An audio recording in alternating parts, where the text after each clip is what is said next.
అప్పుడు ఇన్సిడెంట్ జరిగిన తర్వాత ఇండస్ట్రీ నుండి సపోర్ట్ వచ్చిందా అండి? వెంటనే మీ పక్కన నిలబడిన వాళ్ళు ఎవరు? ఎందుకంటే పెద్ద పెద్ద సినిమాలే చేస్తున్నారు, పెద్ద పెద్ద యాక్టర్స్ తోటే తను ప్రత్యూష వర్క్ చేశారు, తమిళ్లో కానీ ఇటు తెలుగులో కానీ మోహన్ బాబుతో మంచి సినిమాలు చేశారు. అవును మేడం. సో మీ పక్కన నిలబడింది ఎవరు అప్పుడు? ఎవరు లేరు మేడం. ఏంటమ్మా ఇలా జరిగింది అని అంటే అడిగిన వాళ్ళు? ఆ రోజుల్లో మా అసోసియేషన్కి నాగార్జున గారు ప్రెసిడెంట్ మేడం.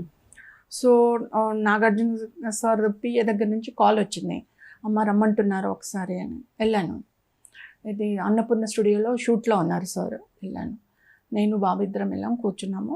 ఎందుకంటే స్నేహం అంటే ఇదేరాలో నాగార్జున గారు ప్రత్యూష చేశారు, సుమంత్ గారికి పేరుగా చేసిన ప్రత్యూష.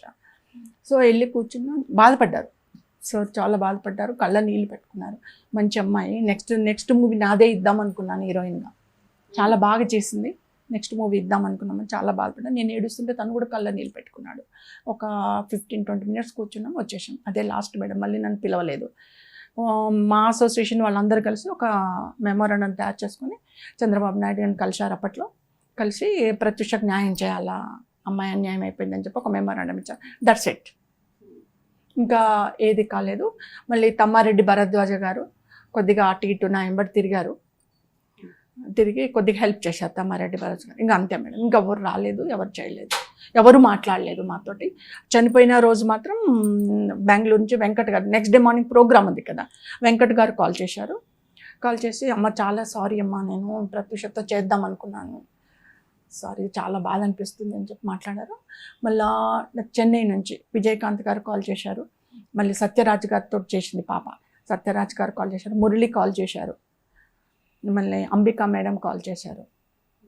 వీళ్ళందరూ కాల్ చేసి తెలుగులో ఎవరు మాట్లాడలేదు. మోహన్ బాబు, కృష్ణవంశీ గారు ఒక్కరు కాల్ చేశారు అంతే, ఇంకెవరు కాల్. మోహన్ బాబు గారు న్యూస్ ఛానల్లో మాట్లాడారు కానీ నాకేం కాల్ చేయలేదు, టీవీ ఛానల్లో మాట్లాడారు. బాధపడుతున్నాను, మా రాయుల్లో చేసింది అమ్మాయి, బాధపడుతున్నాను మాట్లాడారు కానీ నాకెవరు కాల్ చేయలేదు. కృష్ణవంశీ గారు, నాగార్జున గారు అంతే, ఇంకెవరు కాల్ చేయలేదు ఇక్కడ.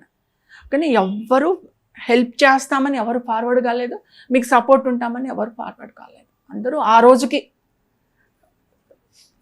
కాల్ చేశారంతే కానీ ఎవరు మాట్లాడలేదు. ఇప్పటికీ టీవీలో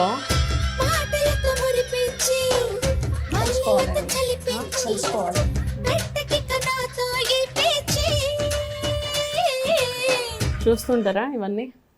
స్టిల్ మీ ఇంట్లో వినిపిస్తూనే ఉంటాయా సినిమాలు, పాటలు అన్నీ? ఏంటి మీ ఫేవరెట్ సాంగ్ ఏంటి? ఇదేనా ఇప్పుడు నేను చూపించింది? మా అబ్బాయి ఎప్పుడైనా హీరోగా చేస్తే ఆ పాట పెట్టిస్తాను రీమిక్స్ తోటి. ఓకే, ఆ కోరిక ఉంది మీకు? కోరిక. మీ అబ్బాయి ఎప్పుడు హీరోగా చేస్తారు? అమ్మ బ్లెస్సింగ్స్ ఉండాలి, కోరిక ఉంది, పెట్టిస్తాను.